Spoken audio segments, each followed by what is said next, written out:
Exams are here but why to fear when your अपने प्रशांत भैया is here. तो भाई लेकर आ गया हूं क्लास 9 का एक और चैप्टर आप सभी के लिए, आप सभी के अपने प्रशांत भैया लेकर आ गए हैं स्ट्रक्चर ऑफ एटम। मुझे पता है तुमने इस चैप्टर को जहां से भी पढ़ने की कोशिश करी थी, तुम्हारी प्रॉब्लम कहां पर आई कि भैया वो कॉन्सेप्ट समझ नहीं आ पाया कि इलेक्ट्रॉन कैसे शेल बाय शेल में डिवाइड होंगे। ये KLMN शेल समझ ही नहीं आ पाई भैया। आइसोटोप, आइसोबार, इतने सारे साइंटिस्ट, उनकी अलग अलग कहानियां, इतनी कहानियों को कैसे याद करेंगे। मैं बोल रहा हूं मैं हूं ना, मैं सब देख लूंगा, तुम टेंशन मत लो। आज हम इस चैप्टर को पूरी तरीके से समाप्त करेंगे, इंपॉर्टेंट क्वेश्चन बताऊंगा और वो क्वेश्चन बेटा पेपर के अंदर आने की चांसेस तुम्हें पता चल ही गया होगा, मुझे बोलने की जरूरत नहीं है। तो चलें शुरू करें, एक लाइन के साथ शुरू करते हैं। लाइन कुछ इस प्रकार से है, मुस्कुराएं हमेशा छुपाएं गम, मुस्कुराएं हमेशा छुपाएं गम, उन लोगों को तो वक्त बताएगा कि कौन है हम। तो भाई तुम्हारे कमबैक का टाइम आ गया है, ठीक है। अब तुम्हें अपना सबसे बड़ा कमबैक करना है। कैसे करोगे? पढ़ाई कर लो, नोट्स बनाओ और उन सब लोगों को गलत प्रूव करना जो कि तुमसे बोलते थे कि तुमसे कुछ नहीं हो पाएगा, ठीक है। चलो स्टार्ट करते हैं। इसके अंदर हम क्या क्या टॉपिक कवर करने वाले हैं, सारे टॉपिक जो भी आपके एनसीईआरटी के अंदर है, जिसकी आपका डिस्कवरी ऑफ प्रोटॉन, इलेक्ट्रॉन, उसके अलावा न्यूट्रॉन, रदरफोर्ड के एक्सपेरिमेंट, बोर के experiment, atomic number, mass number, valency, isotope, isobar, सब खत्म करेंगे और वो भी मजेदार तरीके से, है ना। अपना पढ़ाने का तरीका ही तुम्हें पता ही है, थोड़ा इंटरेस्टिंग है, तो अपन आप वैसे पढ़ाएंगे, ठीक है। तो इस चैप्टर को पढ़ाने के लिए ना एक कहानी आपको समझनी पड़ेगी, एक नई स्टोरी में अपन घूमेंगे। स्टोरी क्या है भैया? ये कहानी है मेरी। तुम्हारे प्रशांत भैया आज बने हैं एटम। मैं क्या हूं बेटा? मैं हूं एटम, ठीक है। और मेरे पास, वो तुमने गाना सुना है वो वाला कि मैं तो रास्ते से जा रहा था, भेलपूरी खा रहा था, है ना। तो ऐसी मैं यानी एटम, मैं टाइम ट्रेवल कर रहा था, ठीक है। और मुझे अलग अलग साइंटिस्ट मिले और मैंने उनसे बहुत सारे सवाल पूछे। उन्हीं सारे सवालों का जवाब तुम्हें यहां पर आज मिलने वाला है। तो पता, मैं टाइम ट्रेवल कर रहा था तो मैं एटम था।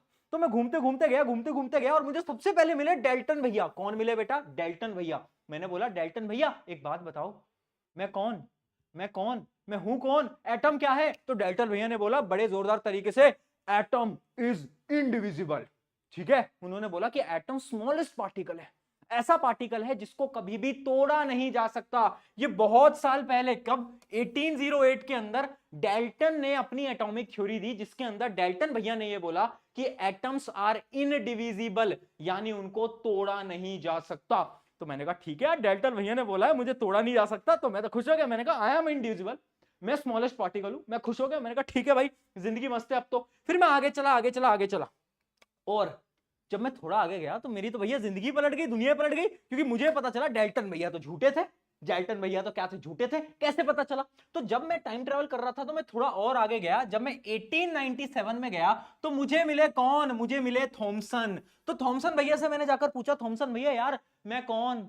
है डेल्टन भैया बोलते थे मैं इंडिविजिबल हूं, तुम बता दो कौन हूं मैं। तो थॉमसन भैया बोलते हैं तू इंडिविजिबल नहीं है, तेरे डिवीजन किए जा सकते हैं, यानी टू स्मॉलेस्ट पार्टिकल नहीं है। Atom is not a smallest particle, तुम्हारे भी अंदर कुछ कुछ पार्टिकल है। मैं शॉक हो गया। मैंने कहा यार ये तो गलत है यार, है चीटिंग कर रहा है तू। तो मैंने कहा बता दो यार कैसे, है ना, और मैं आपकी बात पे क्यों विश्वास करूं।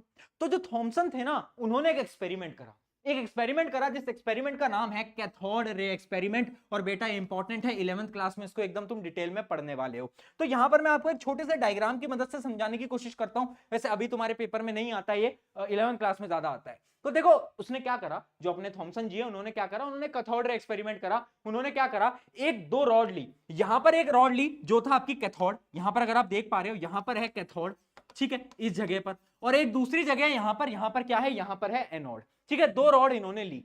अब कैथोड पे क्या था ना, कैथोड पे हमेशा नेगेटिव चार्ज आता है। क्या आता है बेटा? नेगेटिव चार्ज आता है। यानी यहां पर जो बैटरी होती है ना, बैटरी, उसका नेगेटिव टर्मिनल जुड़ा होता है। एनोड पे क्या जुड़ा होता है? एनोड पे आपका पॉजिटिव टर्मिनल जुड़ा होता है, ठीक है। अब ये कैथोड था, एनोड था।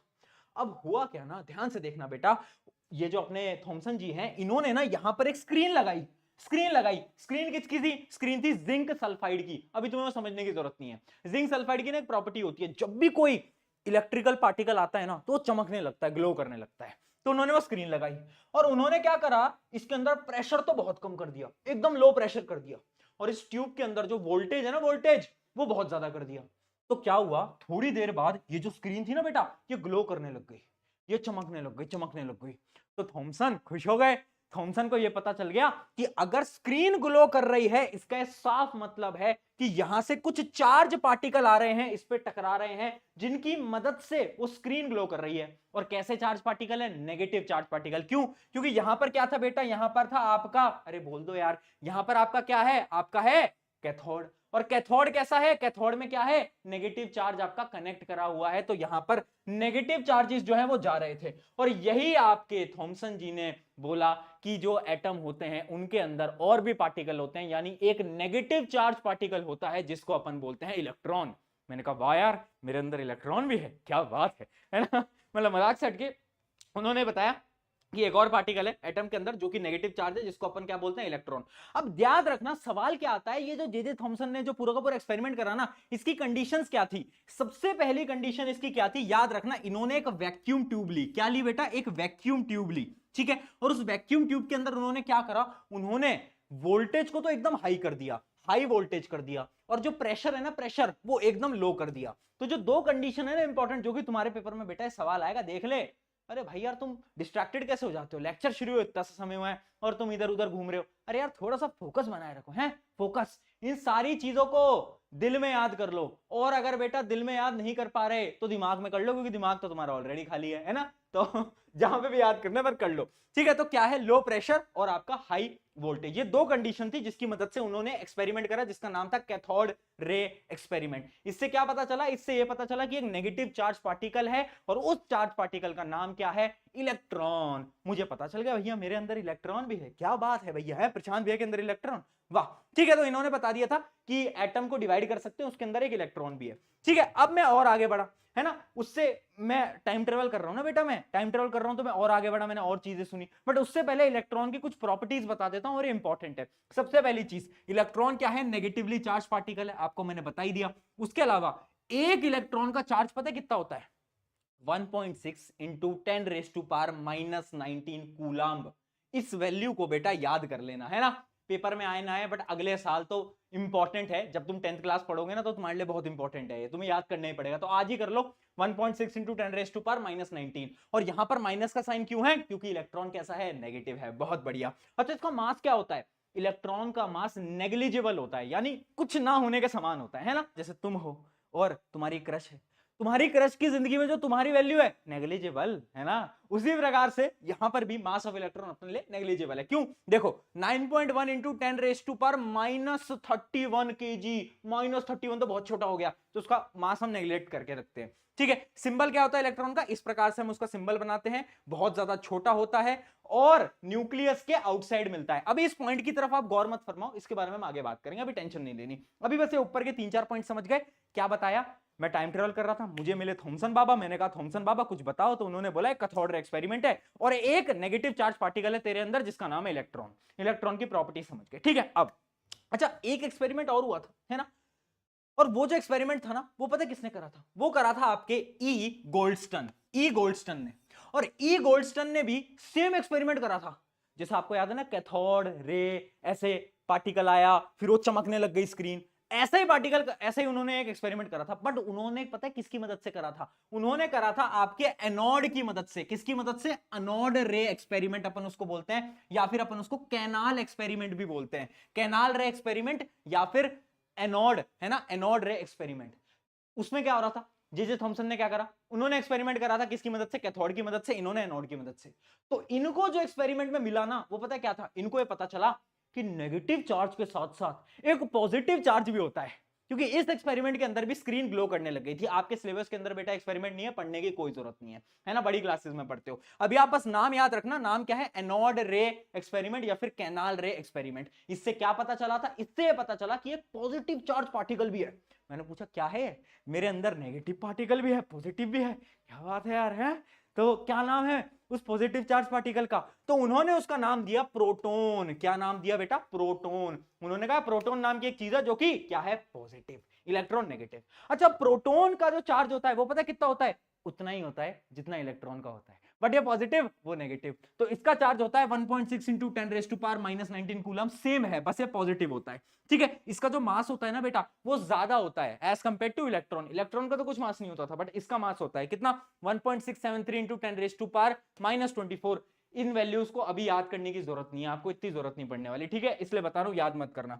याद रखना, mass of proton is equals to 2000 times the mass of electron. यानी अगर एक प्रोटॉन की बात करूं तो उसका जो मास है 2000 गुना है किसके, इलेक्ट्रॉन के मास से। इसलिए मैं बोलता हूं इलेक्ट्रॉन के मास को हम नेग्लेक्ट करते हैं, ठीक है।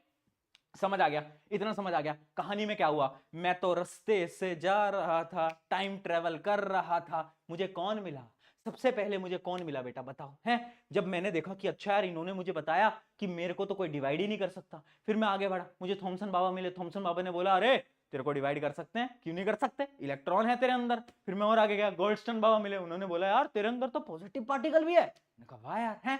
अब मैं और आगे बढ़ा, है ना, अब मैं टाइम ट्रेवल करते करते बेटा और आगे बढ़ गया, है ना। तो अब जब मैं और आगे बढ़ा 1932, बहुत बाद में 1932 में एक इंसान आया, है ना, चैड इंसान आया। चैड समझते, चैड, आजकल वो सिग्मा विग्मा मेल नहीं चलता, और तुम में से कोई वो नहीं है, ये जो तुम करते रहते हो ना सिग्मा सिग्मा, तुम में से कोई सिग्मा नहीं है, तुम सारे के सारे पता है क्या हो, तुम सारे के सारे तो पाए हो, पाए। ये पाए वाला सिंबल पता है मैथ का, पाए, पाए यानी क्यूटी पाए हो तुम, है ना। तो सिग्मा बोलना खुद को बंद करो। तो ऐसा ही एक आया जिसका नाम था जे चैडविक, है ना। जे चैडविक जी आए और उन्होंने क्या बोला, उन्होंने बोला कि एक पार्टिकल और है मेरे अंदर। मैंने कहा भाई कितने पार्टिकल है मेरे अंदर, एक बार बता दो यार। तो उन्होंने बोला कि तेरे अंदर एक और पार्टिकल है दोस्त। मैंने कहा कौन सा? उन्होंने कहा एक ऐसा पार्टिकल जो ना ही नेगेटिव ना ही पॉजिटिव, न्यूट्रल है, न्यूट्रल, पॉजिटिव चार्ज भी नहीं है नेगेटिव चार्ज भी नहीं है, एकदम न्यूट्रल है। और उसका नाम क्या है? उसका नाम है न्यूट्रॉन। एक ऐसा पार्टिकल जिसका क्या है, कोई चार्ज नहीं है, और उसका नाम दिया गया क्या, न्यूट्रॉन। तो न्यूट्रॉन की डिस्कवरी बेटा किसने करी थी? न्यूट्रॉन की डिस्कवरी बहुत बाद में की गई थी, 1932 में। किसने करी थी? इन साइंटिस्ट का बेटा नाम याद रखना सबका, इलेक्ट्रॉन किसने करा, प्रोटॉन किसने करा, और ये आखिरी में कहानी से भी याद करवा दूंगा, बट फिर भी, है ना। और चैडविक ने क्या करा? चैडविक जी ने बोला कि न्यूट्रॉन। यहां तक की कहानी समझ आई, ठीक है बेटा। ये था मेरी पूरी टाइम ट्रेवल की कहानी।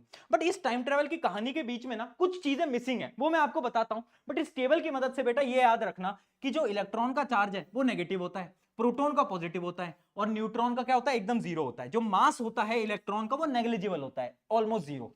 और जो प्रोटॉन होता है उसका मास अगर हम 1 यूनिट लेते हैं, तो जो न्यूट्रॉन है ना उसका मास बराबर होता है। मतलब जो मास ऑफ प्रोटॉन और मास ऑफ न्यूट्रॉन होता है ना वो ऑलमोस्ट बराबर होता है। मैं नहीं कह रहा हर केस के अंदर बराबर होता है, बट ऑलमोस्ट आपका बराबर होता है, ठीक है। किसने डिस्कवरी करी? थॉमसन बाबा, गोल्डस्टोन बाबा और चैडविक बाबा, है ना। तो बाबाओं के नाम याद रखेंगे बेटा, है, बाबाओं के नाम मत भूलना, ठीक है। बाबा बहुत जरूरी है यार, इनका नाम भूल गए ना तो नंबर भूल जाएंगे टीचर तुम्हारे, कहेंगे हाँ नंबर काट लेते हैं इनके। तो ऐसी गलती ना करें, ठीक है। आप देखते हैं, अब इस कहानी में मैं जा ही रहा था, तो जब मैं थॉमसन बाबा के पास से निकल रहा था ना, तो मैंने कहा थॉमसन बाबा एक बात बताओ यार, थोड़ा सा एटम का बताओ ना, एटम कैसा, मतलब मैं अंदर से कैसा हूं, मेरे मैं ही तो हूं एटम, तो भैया मैं कैसा दिखता हूं, मेरे बारे में थोड़ा बता तो दो यार। तो उन्होंने क्या बोला, थॉमसन बाबा ने एक नई थ्योरी दी। उन्होंने क्या बोला, उन्होंने एक मॉडल दिया। क्या मॉडल दिया? उन्होंने एक वाटरमेलन मॉडल दिया। क्या दिया बेटा? Watermelon model. उन्होंने मुझसे बोला कि तुम एक वाटरमेलन की तरह हो। मैंने कहा मैं वाटरमेलन की तरह कैसे हूं? उन्होंने कहा बिल्कुल हो तुम वाटरमेलन की तरह। वाटरमेलन को अगर तुमने एकदम क्लोजली देखा हो तो यहां पर आप देखोगे कि देखो कुछ जो है आपकी सीड्स होती हैं, आप यहां पर देख पा रहे होगे, कुछ आपकी क्या है, कुछ ना कुछ सीड्स हैं, है ना, और ये ब्लैक सीड्स हैं और रेड पार्ट है। तो उन्होंने ये बोला, थॉमसन बाबा ने बोला ये जो रेड पोर्शन है ना ये पॉजिटिव चार्ज है, और ये जो ब्लैक है ना ये नेगेटिव चार्ज है। यानी थॉमसन बाबा जी ने ये बोला कि एक एटम के अंदर जो पॉजिटिव चार्ज होता है वो डिस्ट्रीब्यूटेड होता है, यूनिफॉर्म, हर जगह फैला हुआ है। बट जो नेगेटिव चार्ज है ना वो ऐसे ऐसे ऐसे ऐसे, ऐसे एक एक एक एक जगह पे आपको मिलने वाला है। और एक और चीज बोली थॉमसन बाबा ने, ये भी बोला कि यार जो ओवरऑल चार्ज होता है ना एटम का वो हमेशा जीरो होता है, यानी जितना नेगेटिव चार्ज उतना ही पॉजिटिव चार्ज। तो ये जो दो बातें हैं ये किसने बोली थी बेटा? ये जो दो बातें हैं ये बोली थी आपकी Thompson model of an atom. उन्होंने क्या बोला? पहली चीज याद रखना कि जो आपका एटम होता है उसके अंदर क्या होता है, पॉजिटिव चार्ज जो होता है वो एकदम डिस्ट्रीब्यूटेड होता है, जैसे वाटरमेलन का जो रेड पार्ट होता है। उसके अलावा जो इलेक्ट्रॉन होता है वो एकदम जैसे ब्लैक सीड होते हैं वाटरमेलन के अंदर, उसकी प्रकार से आपका इलेक्ट्रॉन होता है, ठीक है। तो ये कुछ चीजें उन्होंने आपके बारे में बताई। अगर हम इसको अपने एग्जांपल से समझने लगे तो जैसे एक कुकी होती है ना, कुकी, कुकी आप देख सकते हो हर जगह फैला हुआ है, बट ये जो इसके अंदर जो चॉकलेट वाला पोर्शन है ना बेटा, ये कुछ कुछ जगह पे, भूख लग गई यार देख के, कोई बात नहीं, खाना भी नहीं खाया कोई, चलो चलता है चलता है, चलो कोई नहीं, है ना। तो यहां पर आप देख सकते हो कि ये क्या है, ये आपकी बीच में चॉकलेट है। तो चॉकलेट क्या है? ये चॉकलेट आपके इलेक्ट्रॉन, और बाकी का जो एरिया है वो क्या है, पॉजिटिव पार्टिकल यानी प्रोटॉन। ये कौन बोल रहा था? ये बोल रहे थे थॉमसन बाबा, ठीक है। तो थॉमसन बाबा की दो पोस्टुलेट्स आपको याद रखनी है बेटा। पोस्टुलेट्स क्या होती हैं? पोस्टुलेट्स यानी स्टेटमेंट। सवाल आएगा पेपर के अंदर, what are the two postulates proposed by Thomson. Thomson बाबा ने क्या दो पोस्टुलेट्स दी थी?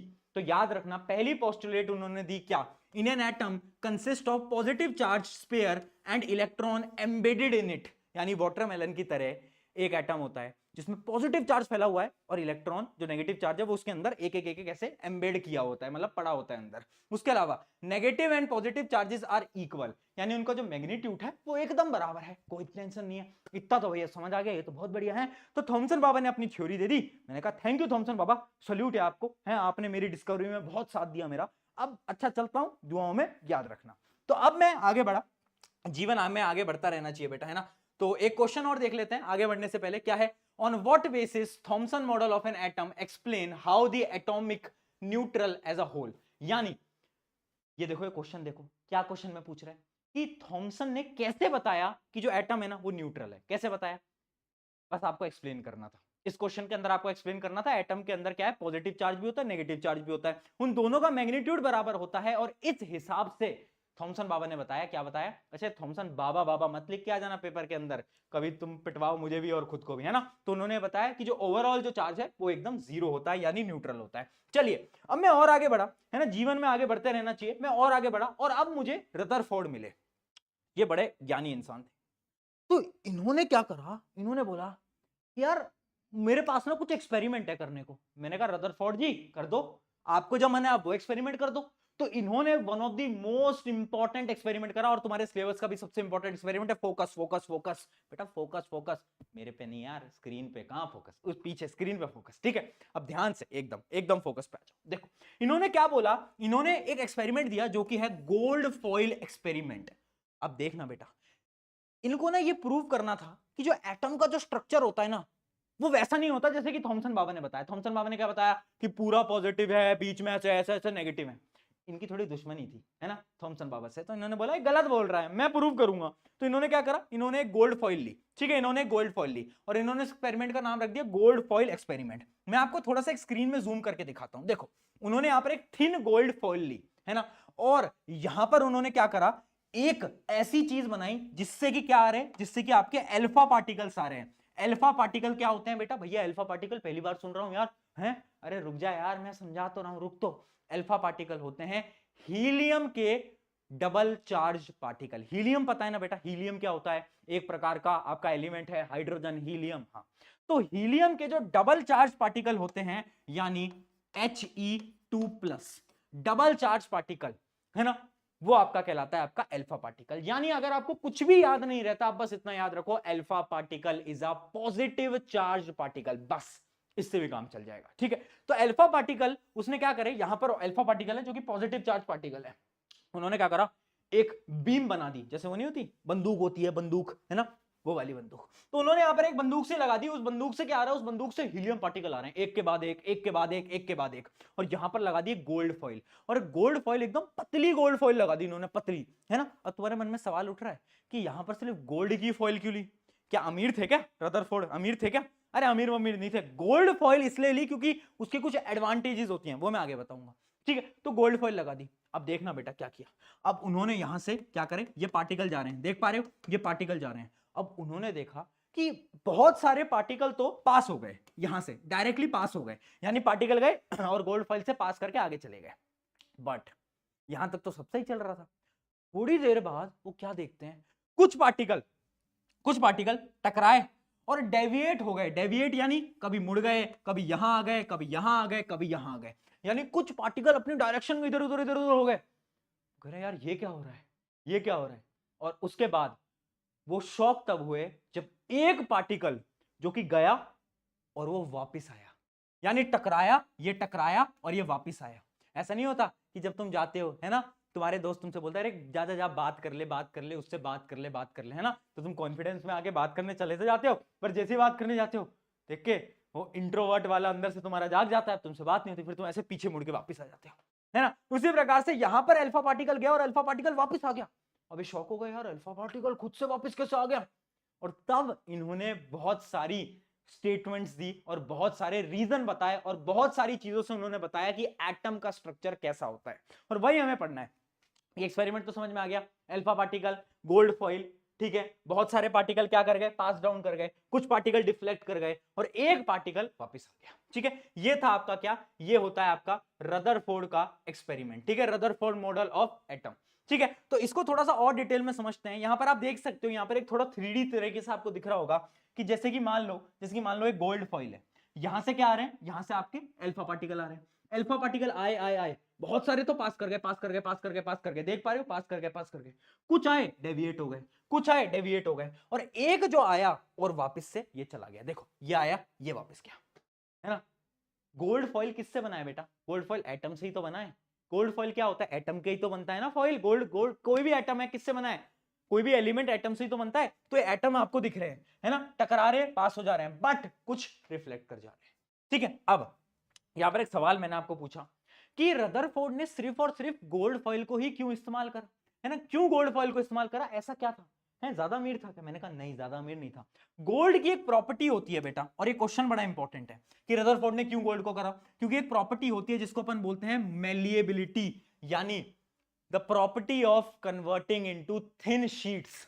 यानी अगर आप गोल्ड है ना, गोल्ड गोल्ड एक ऐसा आपका मेटल है जिसको अगर आप ऐसे मारोगे ना हथौड़े से तो एकदम पतली थिन शीट के अंदर कन्वर्ट हो जाएगा, बाकी एलिमेंट नहीं हो पाते, है ना। अब थिन शीट में क्यों कन्वर्ट करना था, ताकि जितना पतला फॉइल हो, है ना, उतना ही अच्छा एक्सपेरिमेंट हो पाएगा। तो ये बहुत इंपॉर्टेंट है, याद रखना, Rutherford wanted a metal sheet that could be thin as possible. उनको एकदम पतली मेटल शीट चाहिए थी, और वो गोल्ड कर सकता था, क्योंकि गोल्ड के पास क्या प्रॉपर्टी है, मोस्ट मेलिएबल, यानी वो थिन शीट्स के अंदर इजीली कन्वर्ट हो जाता है ना। इस वजह से उन्होंने क्या करा, गोल्ड को यूज करा एज अ फॉइल। ये इंपॉर्टेंट सवाल है, फिर बोल रहा हूं, यहां पर स्टार मार्क कर लेना, पेपर के अंदर आने की चांसेस बहुत ज्यादा हो सकती है। चलिए, है ना, फिर बोलोगे भैया पेपर लीक कर दिया, पेपर लीक कर दिया।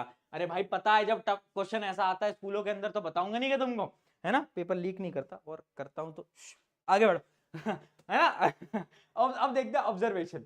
ऑब्जर्वेशन क्या है, मतलब हमने क्या सीखा, है ना, आखिर हमें क्या क्या नई नई ऑब्जर्वेशन मिली वो तो देखें। अब देखना बेटा, 3 ऑब्जर्वेशन बेसिकली रदरफोर्ड ने देखी। पहली ऑब्जर्वेशन क्या थी, most of the alpha particle passed straight through the gold foil. मैंने आपको बताया बहुत सारे तो पास कर गए। फिर क्या हुआ, there was deflection at some angle, कुछ पार्टिकल जो थे वो थोड़े डिफ्लेक्ट हो गए, थोड़े मुड़ मुड़ गए, है ना, डिफ्लेक्शन आ गया। और क्या, a very small amount of alpha particle rebounded, rebounded यानी रिफ्लेक्टेड, वापिस आए।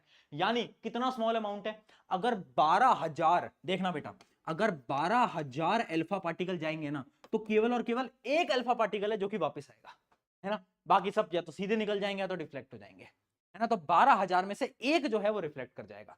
तो 3 ऑब्जर्वेशन याद रखना, एक्सपेरिमेंट चल रहा है, पहले एक्सपेरिमेंट समझा, अब हमने समझा कि 3 ऑब्जर्वेशन हमें देखने को मिली। अब हम क्या करेंगे, इस ऑब्जर्वेशन की मदद से कुछ कंक्लूजन निकालेंगे कि इसके कंक्लूजन क्या निकले, फाइनल क्या स्टेटमेंट्स हैं। तो कंक्लूजन देखते हैं बेटा। अब फाइनली रदरफोर्ड ने क्या कंक्लूजन दिए, और ये सवाल आता है what are the observation obtained and conclusion. अगर क्वेश्चन आ रहा है ना कि व्हाट आर दी ऑब्जर्वेशन, तो ऑब्जर्वेशन तो आपको वो बताना है, और अगर पूछा जा रहा है what are the conclusions from Rutherford experiment, तो तुम्हें ये बताना है।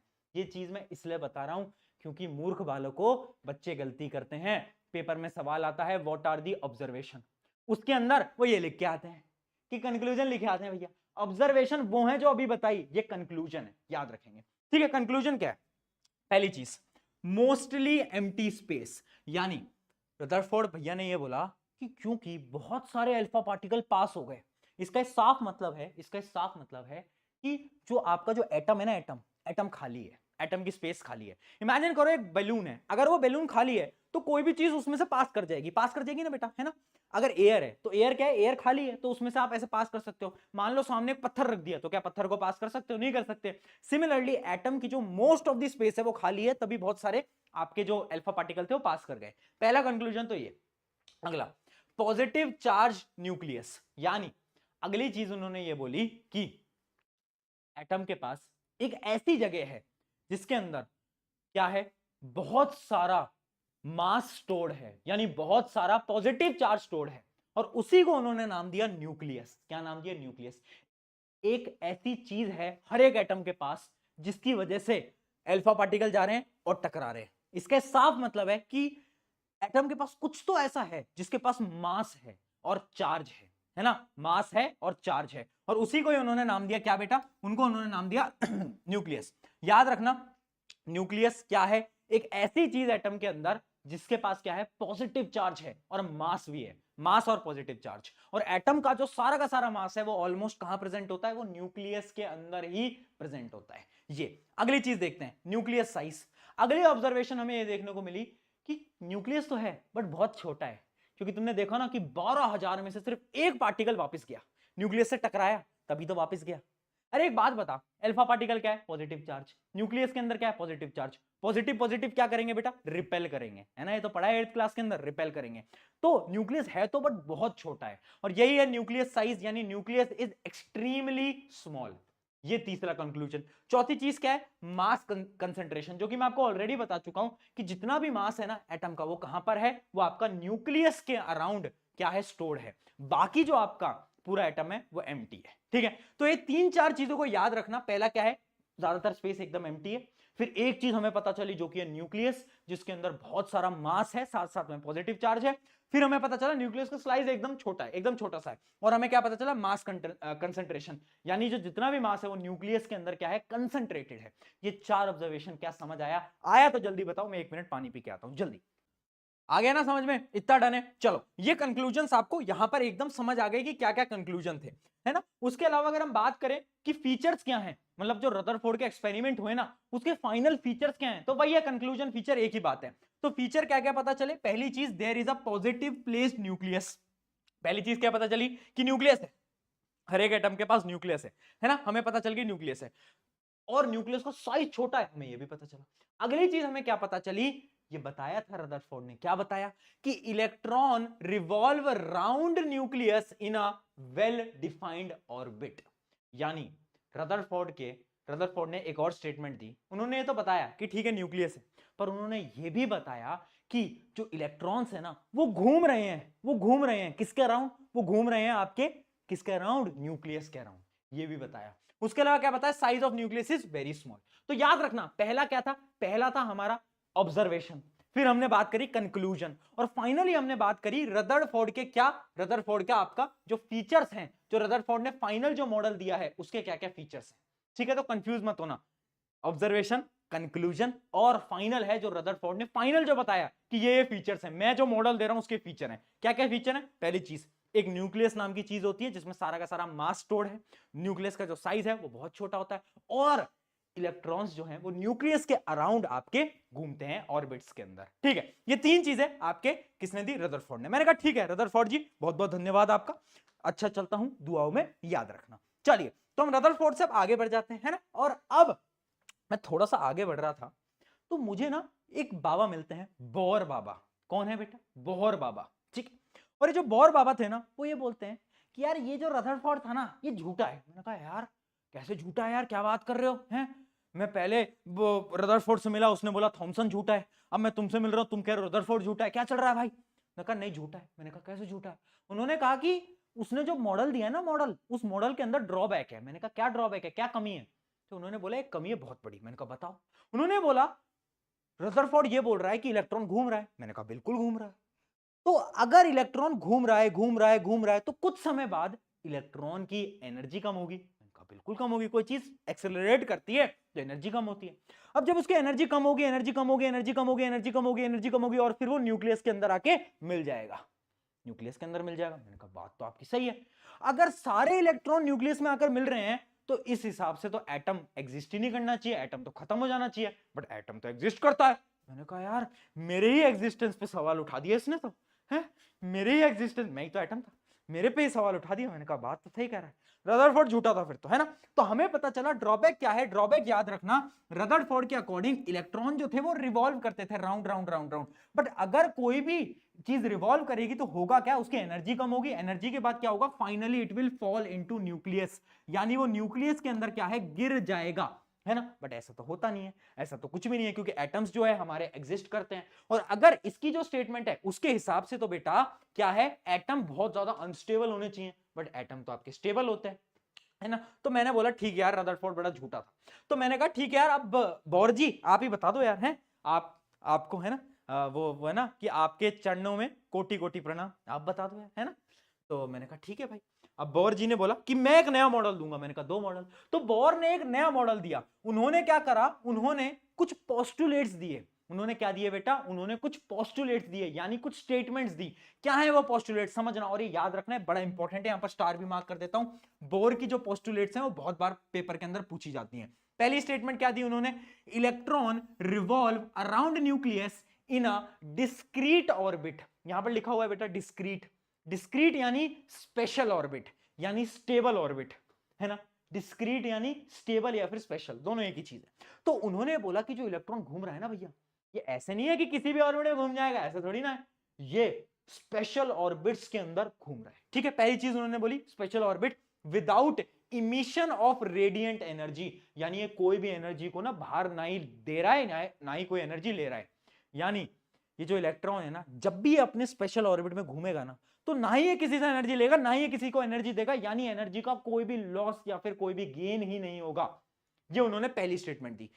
और ये जो शेल है ना जिसके अंदर वो घूम रहा है, उनको उन्होंने नाम दिया एनर्जी शेल या फिर एनर्जी लेवल्स। क्या नाम दिया, एनर्जी शेल, एनर्जी लेवल्स। क्या है, ये एक प्रकार के ऑर्बिट्स हैं जिसके अराउंड आपका इलेक्ट्रॉन घूम रहा है। अगली स्टेटमेंट इन्होंने क्या दी, an orbit or energy level is designated as KLMN shells।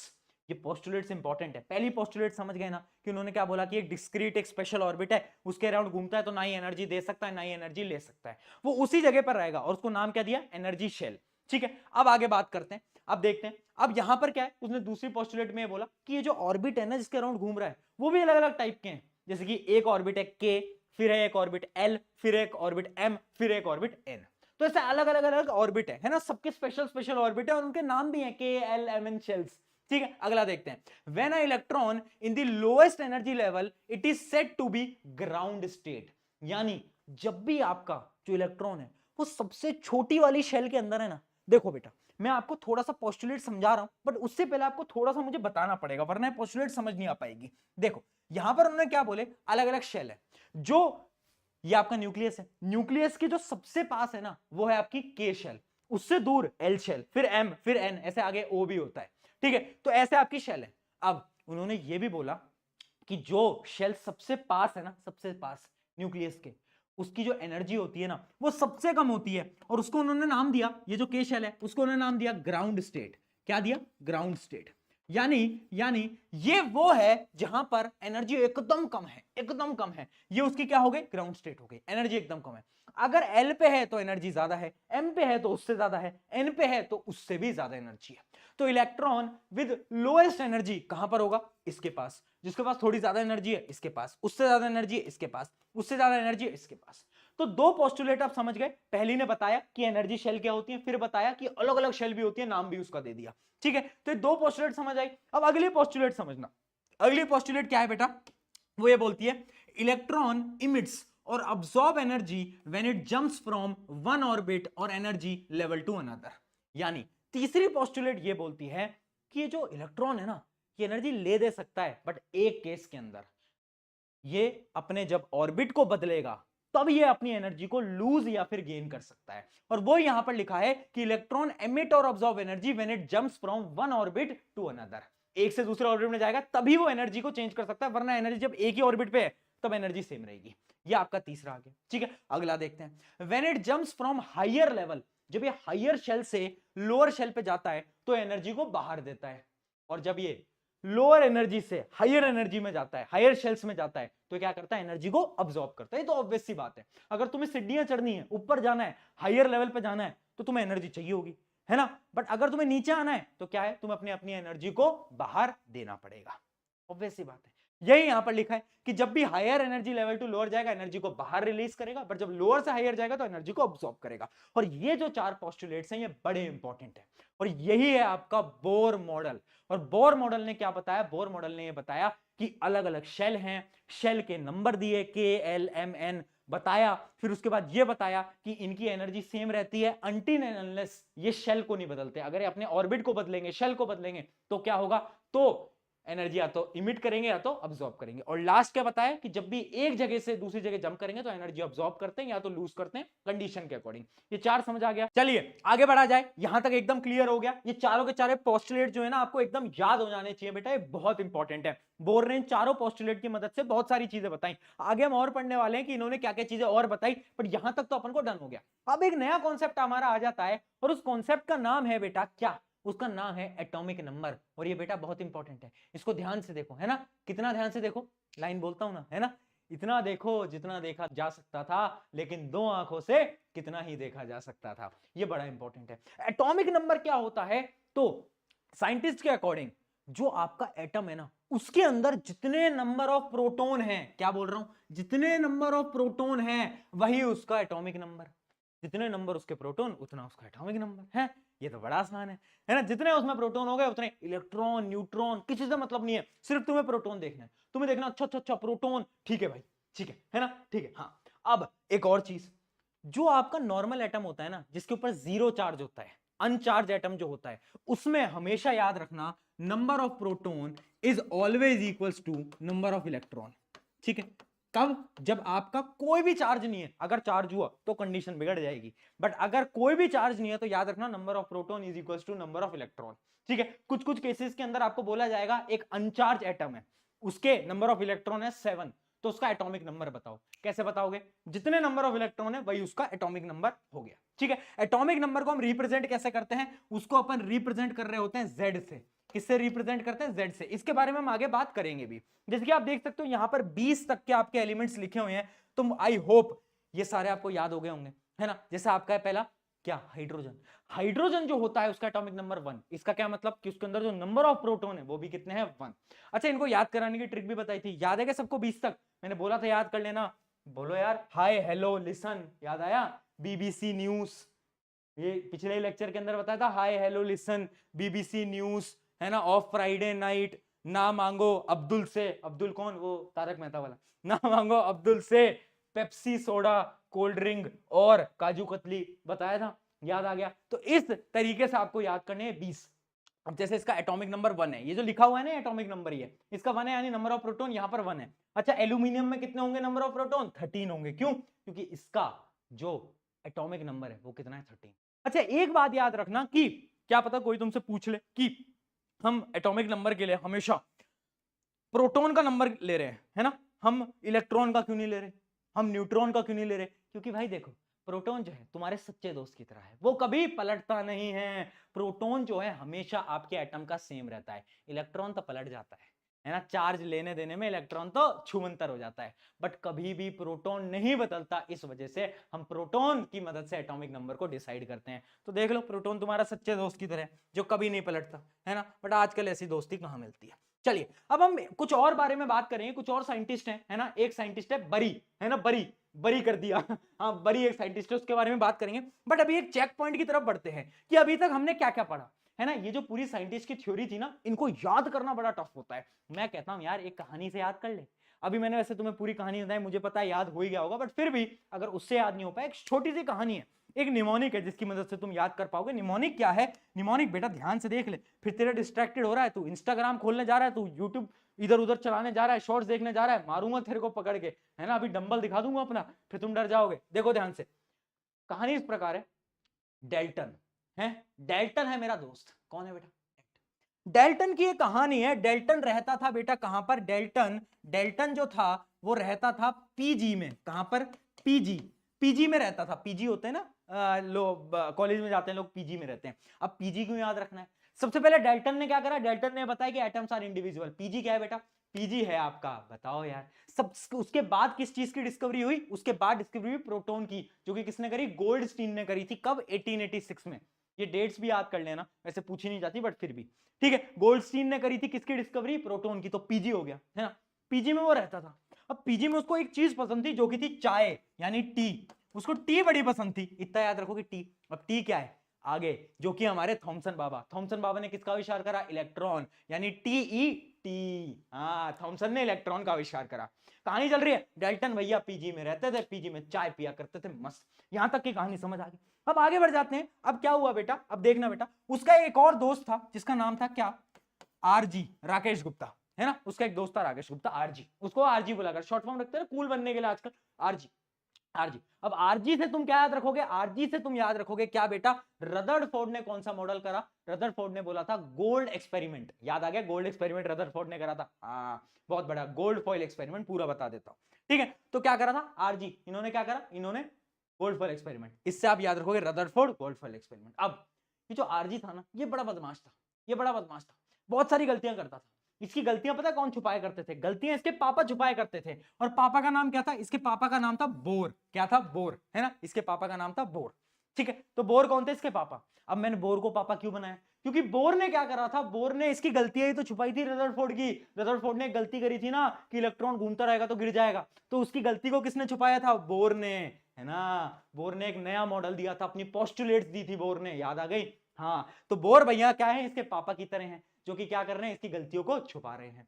अब बोर जो इसके पापा थे ना, उससे एक लाइन बोला करते थे हमेशा, वो लाइन बोला करते थे कि बेटा नो चीटिंग, क्या बोला करते थे, बेटा नो चीटिंग, चीटिंग नहीं करनी तुम्हें कभी, है ना। अब नो चीटिंग क्यों याद करना है, एन यानी न्यूट्रॉन, सी यानी चैडविक, तो न्यूट्रॉन की डिस्कवरी किसने करी, चैडविक ने, कब करी, 1932। एक साइंटिस्ट में रह गया जो कि है बरी, है ना, बरी के बारे में कोई पूछा नहीं जाता, अभी हम आगे बात करेंगे तो इनकी टेंशन मत लो तुम, अभी तुम इस कहानी को याद रखो। ये कहानी है डेल्टन की, डेल्टन रहता था पीजी में, पीजी में पिया करता था चाय, उसका एक दोस्त था राकेश गुप्ता यानी आरजे, आरजी। अब आरजी के पापा थे कौन, अरे बोलो बोर, बोर हमेशा गलतियों को छुपाया करते थे, और बोर हमेशा एक लाइन बोलते थे, बेटा नो चीटिंग, यानी न्यूट्रॉन चैडविक, बहुत बढ़िया। इस प्रकार से तुम इस कहानी की मदद से सारे साइंटिस्ट के नेम, उनका काम याद कर लो। ये मैं इसलिए याद करा रहा हूं ताकि तुम कभी भी पेपर में जाओ ना कंफ्यूजन नहीं होनी चाहिए, एक स्टोरी याद रखो, उस स्टोरी से तुम सबकी डिस्कवरी तुम्हें याद रहेगी। अब तुम ये नहीं बोलोगे बोर ने क्या करा था, इसने क्या करा था, तुम्हें सबकी डिस्कवरी याद है। चलिए यहां तक की कहानी क्या हमें समझ आ गई है, आ गई है तो जल्दी से मुझे चैट के अंदर बता दो यार, है कमेंट के अंदर बता दो, जैसे भी तुम्हें बताना है, बट बता दो यार मुझे, है ना। चलिए आगे बढ़ा जाए, आगे बढ़ा जाए, है ना। और देखो यार एक चीज मैं तुम्हें बोल रहा हूं कि पता है कभी कभार क्या होता है ना, एक छोटी सी कहानी है, लेक्चर पढ़ा रहा हूं बट 1 मिनट एक सिंपल कहानी बताऊंगा क्योंकि बहुत इंपॉर्टेंट है तुम्हारे लिए। बहुत लोग बोलते हैं कि भैया मेरे दोस्त ने इतना कर लिया, उसने इतना कर लिया, मैं कैसे कर पाऊंगा। एक बहुत छोटी सी कहानी है, एक ना एक छोटा सा लड़का था और उसकी मम्मी थी। तो एक बार ना स्कूल वालों की तरफ से एक लेटर आता है, उसकी मम्मी लेटर पढ़ती है और बेटे को बताती है कि यार स्कूल से लेटर आया है कि तू तो बहुत ज्यादा इंटेलिजेंट है, बहुत ज्यादा ब्रिलियंट है, और स्कूल वाले ना बोल रहे हैं कि हम तो इसको पढ़ा ही नहीं सकते, इतना ब्रिलियंट है। और फिर उसकी जो मम्मी होती है ना, वो उसको खुद पढ़ाने लग जाती हैं, और बड़ा होके वो जो लड़का है ना, वो बहुत बड़ा साइंटिस्ट बनता है ना। और जब उसकी मम्मी की डेथ हो जाती है ना, तो वो उसी पेपर को पढ़ता है जो कि स्कूल से आया होता है, और उसमें साफ लिखा होता है कि आपका बेटा डफर है, ये कभी कुछ नहीं कर पाएगा जीवन में, और इसको हम स्कूल से निकाल रहे हैं। और वो साइंटिस्ट बन गया, कैसे हो पाया, क्योंकि उनके पेरेंट्स ने उन पे विश्वास दिखाया, उसकी मम्मी ने उसमें विश्वास दिखाया। तो जो विश्वास है ना, तुम्हारे पेरेंट्स को भी तुम पे दिखाना चाहिए और खुद को भी तुम पे होना चाहिए, क्योंकि यार विश्वास नहीं होगा ना बेटा, कुछ नहीं हो पाएगा। लोगों को कंपेयर मत करो, खुद पे फोकस करो और देखो कैसे तुम अच्छे मार्क्स लेकर आते हो। ठीक है आगे बढ़ते हैं, अब बात करते हैं इलेक्ट्रॉन डिस्ट्रीब्यूशन की। हमें ये समझ आ गया कि भैया ठीक है KLMN शेल होती हैं, बट अब आ जाते हैं हमारे बरी साइंटिस्ट। बोर और बरी ने दोनों ने मिलकर क्या करा, इन्होंने एक नई थ्योरी दी। इन्होंने बोला कि इतना तो हम समझ गए कि KLMN अलग अलग शेल हो गई हैं, इलेक्ट्रॉन इसमें डिवाइड होता है, बट इलेक्ट्रॉन कैसे डिवाइड होता है, कैसे डिस्ट्रीब्यूट होता है, हाउ आर इलेक्ट्रॉन डिस्ट्रीब्यूटेड, ये उनका सवाल था। तो इनका एक इन्होंने फिनोमिना दिया, कुछ थ्योरी दी। इन्होंने बोला कि यार कुछ रूल्स हैं। पहला रूल क्या है, पहला रूल इन्होंने ये दिया, the filling of electron in an atom is done according to 2n²। यानी याद रखना, याद रखना, हम जब भी एक एटम को कर रहे हैं ना, तो हम हर जितनी भी अपनी शेल है ना, शेल एक शेल दूसरी तीसरी, उन सबकी ना मैक्सिमम नंबर है, यानी एक शेल में कितने इलेक्ट्रॉन आ सकते हैं वो डिसाइड होता है इस फॉर्मूले से, 2n²। n क्या है, n है कौन सी शेल है, जैसे जो आपकी K शेल है वो पहली शेल होती है, K शेल जो होता है ना बेटा वो पहली होती है, तो उसमें तो n की वैल्यू 1 होती है। ठीक है, जो L होता है उसमें n की वैल्यू 2 होती है, क्यों, क्योंकि वो दूसरी शेल होती है ना, इस प्रकार से। फिर उसके बाद m होगी, उसके अंदर 3 होगी, फिर n होगी, उसके अंदर 4 होगी। तो उन्होंने एक फॉर्मूला दे दिया 2n²। इससे तुम ये बता पाओगे एक शेल के अंदर कितने मैक्सिमम इलेक्ट्रॉन आ सकते हैं। तो अगर हम कैलकुलेट करें, पहले बात करते हैं K शेल की, 2n² का फॉर्मूला लगाया, n की वैल्यू 1 पुट करी, कितने आ गए, 2 इलेक्ट्रॉन, यानी K शेल में बस 2 इलेक्ट्रॉन आ सकते हैं मैक्स, उससे ज्यादा नहीं आ सकते। हमने ऐसे एल की चेक करी, एल की चेक करी तो आया 8 इलेक्ट्रॉन, 2n² लगा लो ना भाई, इतनी मैथ तो आती है, इतने तो पढ़े लिखे हो, बहुत बढ़िया है ना। उसके बाद 2n² लगा लो 3 के लिए, फिर लगा लो 4 के लिए, तो आएगा 18 इलेक्ट्रॉन और फिर आएगा 32 इलेक्ट्रॉन। यानी जो आपकी के शेल है उसकी मैक्सिमम कैपेसिटी क्या है, 2 इलेक्ट्रॉन, फिर उसके बाद 8, फिर 18, फिर 32। बहुत बढ़िया है ना। तो ये है आपकी मैक्सिमम कैपेसिटी, इससे ऊपर इलेक्ट्रॉन एक शेल के अंदर नहीं जा सकते, इतना हम समझ गए। ये तो था पहला रूल समझ गए, इतने मैक्सिमम इलेक्ट्रॉन जा सकते हैं। अब एक और रूल है बेटा, अगला रूल क्या कहता है, ध्यान से समझना। अगला रूल ये कहता है outermost shell can't hold more than 8 electron. बड़ा इंपॉर्टेंट है ना। देखो दूसरा रूल ये बनाया उन्होंने कि जो भी आउटर मोस्ट शेल होगी ना, चाहे वो एम शेल क्यों ना हो। अभी मैंने आपको क्या बताया, ध्यान से सुनना, के शेल 2 इलेक्ट्रॉन है ना, एल शेल 8 इलेक्ट्रॉन है ना, एम शेल कितना आया था अपना, एम शेल 18 इलेक्ट्रॉन, 18 इलेक्ट्रॉन है ना, तो एम शेल क्या 18 इलेक्ट्रॉन। अब ये बोल रहे हैं कि जो आउटर मोस्ट शेल होगी ना, वो कोई भी शेल हो, बट मैक्सिमम कैपेसिटी उसकी 8 रहने वाली है, 8 से ज्यादा नहीं ले सकती। मान लो आउटर मोस्ट शेल है एम, एम की कैपेसिटी 18 है, बट क्योंकि ये आउटर मोस्ट है तो इसमें हम 8 इलेक्ट्रॉन से ज्यादा फिल ही नहीं कर सकते। और ऐसा क्यों है भैया, ये क्या नया कोई भी रूल बना लोगे, इसके पीछे का रीजन है।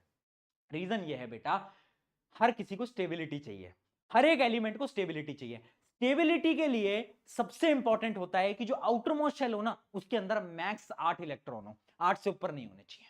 और इसी वजह से ये रूल बनाया गया। तो याद रखना है रूल क्यों बनाया गया, ये इसलिए बनाया गया कि हमें स्टेबल रहे, जो अपना एलिमेंट है ना, जो अपना एटम है वो पूरी तरीके से स्टेबल रहे। अगर ये रूल नहीं होता तो आपका जो एटम है वो स्टेबल नहीं रह पाता। ठीक है, अभी मैं आपको इसको प्रूव करूंगा, सारी चीजें करूंगा, क्वेश्चन करूंगा, टेंशन मत लो, अभी बस आप थ्योरी पढ़ते चलो।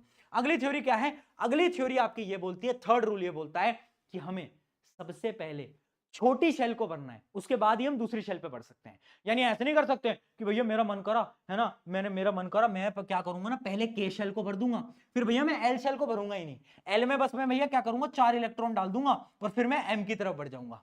ऐसे नहीं कर सकते, मुझे पहले के पूरी भरनी पड़ेगी, फिर मुझे एल पूरी भरनी पड़ेगी, फिर मुझे एम भरनी पड़ेगी, उसके बाद मैं अगले पे जा पाऊंगा।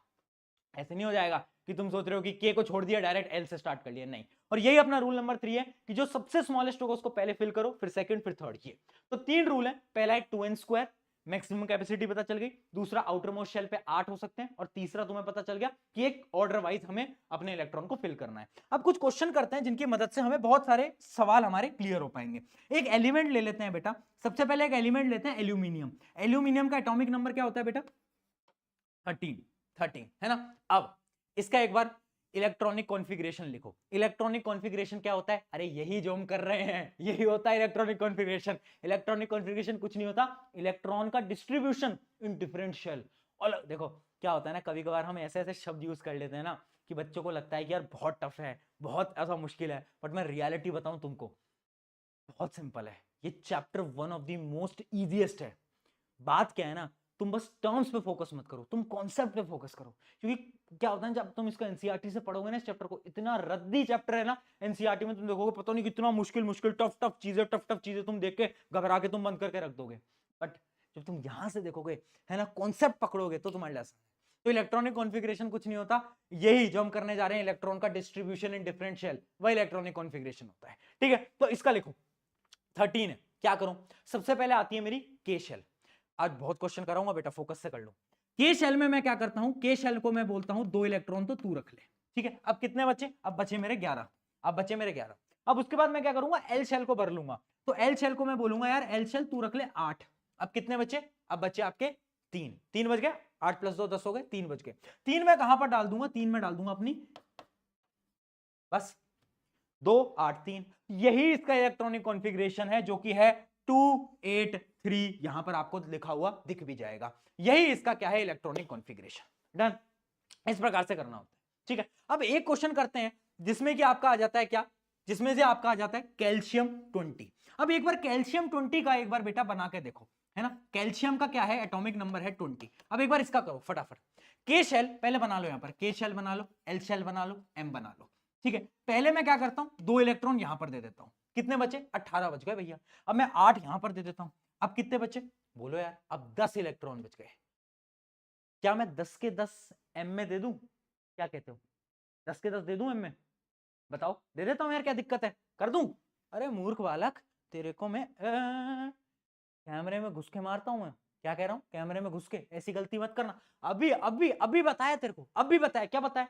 कि जो आउटर मोस्ट शेल है ना, आउटर मोस्ट शेल में कभी भी हम 8 से ज्यादा इलेक्ट्रॉन नहीं कर सकते यार। तो कैसे तू बोल रहा है 10 कर देंगे, है ना? तो यहां पर हम क्या करेंगे, मैक्सिमम कैपेसिटी क्या है आउटर मोस्ट शेल की? 8। भैया पर 2 बज गए, उनका क्या? उनको क्या पॉकेट में लेके घूमूंगा? मैंने कहा नहीं, एक और शेल बना ले, एन शेल बना ले, यहां पर 2 दे दे बस। तो क्या हो गया इलेक्ट्रॉनिक कॉन्फ़िगरेशन? 2882। ये आपका हो गया इलेक्ट्रॉनिक कॉन्फ़िगरेशन। बता, इतना सिंपल बताया यार, है? चल एक और ले लेते हैं, कोई और लिया जाए, है ना? अपन ले लेते हैं, अब अपन ले लेते हैं क्लोरीन ले लेते हैं, है ना? 17 क्लोरीन ले लेते हैं, 17। अब कर दो इसका। सबसे पहले क्या करोगे, 2 लगा दो, है ना? यहां पर 8 कर दो। कितने बच गए? 7 इलेक्ट्रॉन बच गए। 7 तो कर सकता हूं, 8 से ऊपर नहीं कर सकता ना, 7 तो कर सकता हूं, तो बस 7 लगाए, हो गया 287 क्लोरीन का। बताओ, इतना सिंपल है इलेक्ट्रॉनिक कॉन्फ़िगरेशन, फिर भी बच्चे पता नहीं क्यों डरते रहते हैं, उनको लगता है पता नहीं कितना टफ है। इतना तो सिंपल है यार, मेरे को समझ ही नहीं आ पाता तुम इतना डरते क्यों। ठीक है, सारे एलिमेंट के देखो टॉप 20 तक तुम्हें सबके इलेक्ट्रॉनिक कॉन्फ़िगरेशन समझ में आने चाहिए। तो एक एक करके बनाते हैं, आ जाओ, चलें शुरू करें। चलिए सबसे पहले स्टार्ट करते हैं आपके किसके साथ? स्टार्ट करते हैं आपके हाइड्रोजन के साथ। हाइड्रोजन का जो एटॉमिक नंबर होता है 1, यानी उसमें जो प्रोटॉन होंगे बेटा कितने होंगे? 1, है ना? अगर कोई भी चार्ज नहीं है तो जितने प्रोटॉन उतने इलेक्ट्रॉन, तो यानी इलेक्ट्रॉन भी कितने होंगे? 1 होंगे। ठीक है, तो 1 इलेक्ट्रॉन है, तो यानी एक ही शेल में पहले भी 1 ही आ पाएगा, बस इसका इलेक्ट्रॉनिक कॉन्फ़िगरेशन 1 लिख दो, खत्म। अब बात करते हैं हीलियम की। हीलियम में नंबर ऑफ इलेक्ट्रॉन 2। अब के शेल को पूरा भर दो। के शेल में कितने आ सकते हैं? 2 आ सकते हैं ना बेटा, के 2 ही भर सकता है, के की कैपेसिटी नहीं है 2 से ज्यादा, कैसे कर लोगे, है ना? तो के में बस 2 आ जाएगा, बात खत्म। उसके बाद हम बात करते हैं लिथियम की। लिथियम का है 3 नंबर। क्या करेंगे? 2 तो हम डाल देंगे के अंदर बेटा, 2 डाल देंगे के अंदर और 1 डाल देंगे एल के अंदर, है ना? अब ऐसे ही आप आगे बढ़ते चलो, कुछ इंपॉर्टेंट वालों की मैं डिस्कस कर लेता हूं। जैसे कि फ्लोरीन जो है ये बड़ा इंपॉर्टेंट है। फ्लोरीन देखो, फ्लोरीन का क्या होता है, कितने, इसका एटॉमिक नंबर क्या है याद है यार? वो यार फिर भूल रहे हो तुम, ऐसे मत करो यार, मैंने आपको बताया याद करने का, निमोनिक भी बता दिया है, याद रखना। इसका क्या रहता है? इसका रहता है अपना 9। अब देखना बेटा, 9 इसका एटॉमिक नंबर है, यानी इलेक्ट्रॉन भी 9 होंगे। 2 तो हम पहले लगा देंगे और 7 कहां पर आ जाएगा? आपकी अगली शेल में आ जाएगा, तो इसका क्या हो जाएगा इलेक्ट्रॉनिक कॉन्फ़िगरेशन? 2 7। बहुत बढ़िया। अब आ जाता है बड़ा इंपॉर्टेंट, जो कि है नियॉन। नियॉन में क्या है? नियॉन का 10 होता है नंबर, 10 होता है। 2 तो आ जाएंगे के शेल में, एल में कितने आएंगे? एल में आ जाएंगे 8, है ना? तो 2 और 8, 2 और 8, ठीक है बस। तो इस प्रकार से आप ऐसे 20 तक के क्वेश्चन सॉल्व कर सकते हो। अब मैंने आपको ऑलमोस्ट सारे के सारे करा दिए, तो आई डोंट थिंक कि अब मुझे और इनके बाद सॉल्व कराने की जरूरत है ना? तो ये आपके ऐसे सारे के सारे क्वेश्चन है, इनको आप सॉल्व करिएगा, एक एक बार ट्राई कर लीजिएगा। अभी हम और कुछ क्वेश्चंस को देखते हैं, हम उससे और समझ पाएंगे। बट उससे पहले हम समझते हैं कि एटम अब कंबाइन क्यों करते हैं। एक नया टॉपिक आ रहा है बेटा, ध्यान समझना। मेरे पास एक टॉपिक आ रहा है जो कि ये है कि एटम जो है बेटा वो कंबाइन क्यों करते हैं। आपने देखा होगा ना पिछले चैप्टर में एटम मॉलिक्यूल के अंदर एटम जो है वो कंबाइन कर रहे हैं, इसके बारे में हम डिस्कस भी करा था कि वैलेंसी एक नाम की चीज होती है। मैंने आपको बोला था अगले चैप्टर में बताऊंगा, तो आज बता रहा हूं तुमको, सुन लो। एटम क्यों कंबाइन करते हैं? क्योंकि एटम को होना है बेटा स्टेबल। एक रूल होता है जिसको अपन बोलते हैं ऑक्टेट रूल। अब कंफ्यूज मत होना वरना बहुत मारूंगा तुमको, बस सुनते चलो, है ना? ऑक्टेट रूल, ऑक्टेट रूल क्या बोलता है कि हर एक एटम को अपने ऑक्टेट को पूरा करना है। ऑक्टेट या तो डुप्लेट को, यानी अगर कोई भी एलिमेंट है ना, कोई भी एटम है, उसको क्या करना है? अपनी आउटर मोस्ट शेल पे 8 इलेक्ट्रॉन पूरे करने हैं, है ना? इसलिए वो कंबाइन करता है, क्योंकि 8 इलेक्ट्रॉन पूरे होते हैं उसको स्टेबिलिटी मिल जाएगी, खुश हो जाएगा वो, है ना? खुश हो जाएगा। तो यानी हर एक एलिमेंट को, हर एक एटम को क्या करना है? अपने ऑक्टेट या फिर अपने ड्यूप्लेट। ड्यूप्लेट कैसे? जैसे हीलियम है, हीलियम के पास 2 इलेक्ट्रॉन है और वो 2 इलेक्ट्रॉन उसके के शेल में भर चुके हैं, तो वो क्या है? वो एक प्रकार का स्टेबल है, क्योंकि देखो हीलियम के पास क्या है बेटा? 2 इलेक्ट्रॉन, और के शेल की कैपेसिटी क्या है? 2 इलेक्ट्रॉन, तो बस स्टेबल है वो तो, क्योंकि उसके आउटर मोस्ट शेल पे क्या है? आउटर मोस्ट शेल पे 2 इलेक्ट्रॉन है। तो एटम्स इसलिए कंबाइन करते हैं क्योंकि उन्हें स्टेबल होना है। स्टेबल होने के लिए उन्हें क्या करना है? या तो वो अपना ऑक्टेट बना दें, आउटर मोस्ट शेल पे 8 इलेक्ट्रॉन पूरे करें, या तो वो अपने के शेल पे 2 इलेक्ट्रॉन पूरे करें। इस वजह से आपके क्या करते हैं? एटम जो है कंबाइन करते हैं। लिखा भी हुआ है atom combine to attain noble और inert gas electronic configuration. Noble gas या जो आपकी जो इनर्ट गैसेस होती हैं वो क्या होती हैं? उनका जो आउटर मोस्ट शेल होता है उसमें 8 इलेक्ट्रॉन होते हैं, यानी उनको क्या करना है? अपने ऑक्टेट को पूरा करना है, बस ऑक्टेट को पूरा करना है, इसलिए वो कंबाइन करते हैं। यही रीजन है ना? जैसे कि कंबाइन कर रहे हैं तो कुछ ना कुछ रीजन है, रीजन ये रहा, बहुत बढ़िया। अब देखते हैं वैलेंसी क्या है, बड़ा इंपॉर्टेंट। वैलेंसी ध्यान से सुनना, बट 1 मिनट पानी पियाऊं, है ना। चलो हाँ भाई, वैलेंसी की बात करें, है ना। मुझे पता है बहुत सारे बच्चे अभी एग्जाम से 1 रात पहले देख रहे हैं, उन्हें कहा भैया जल्दी जल्दी करा दो, जल्दी जल्दी करा दो यार, है यार करा दो यार, सारे इंपॉर्टेंट क्वेश्चन बता दो यार, कल पेपर है। तो मूर्ख बालक, 1 रात पहले आया क्यों तू, है पहले नहीं पढ़ सकता था। बट कोई बात नहीं, देखो वैलेंसी क्या है बेसिकली, जो आपके आउटर मोस्ट शेल पे जो नंबर ऑफ इलेक्ट्रॉन है ना, उनको अपन बोलते हैं वैलेंस इलेक्ट्रॉन। क्या बोलते हैं बेटा, वैलेंस इलेक्ट्रॉन। क्वेश्चन पूछा जाता है व्हाट इज वैलेंस इलेक्ट्रॉन।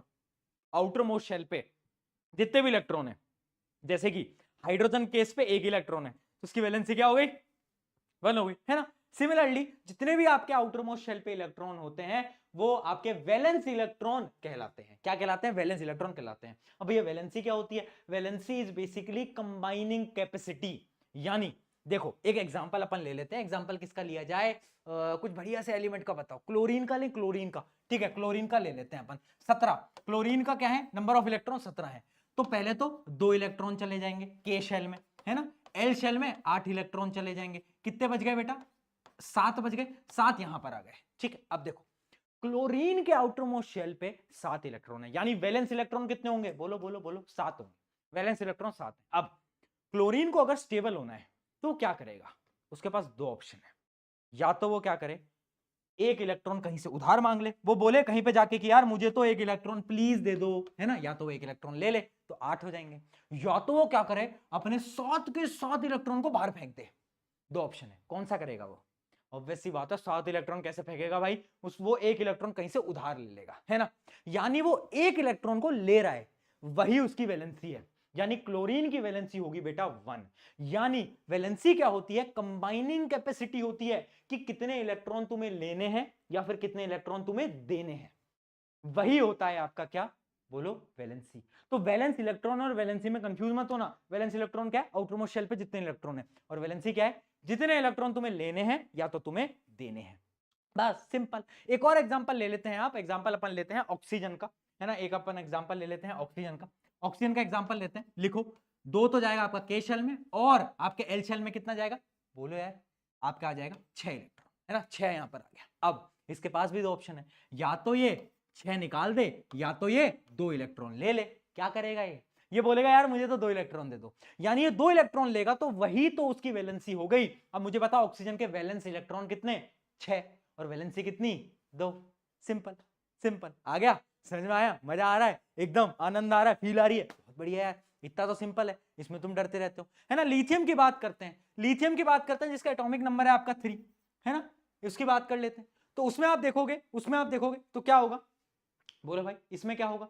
इसमें जब आप देखोगे तो अगर हम 3 एटॉमिक नंबर वाले एलिमेंट की बात कर रहे हैं तो इसमें 2 तो आपके चले जाएंगे के अंदर, और 1 आपका जाएगा एल के अंदर। अब इसके पास 2 ऑप्शन है, या तो ये 7 ले ले, या तो ये 1 बाहर निकाल दे। क्या करेगा ये, 1 इलेक्ट्रॉन को दान कर देगा, अच्छा आदमी है, दान कर देगा, है ना।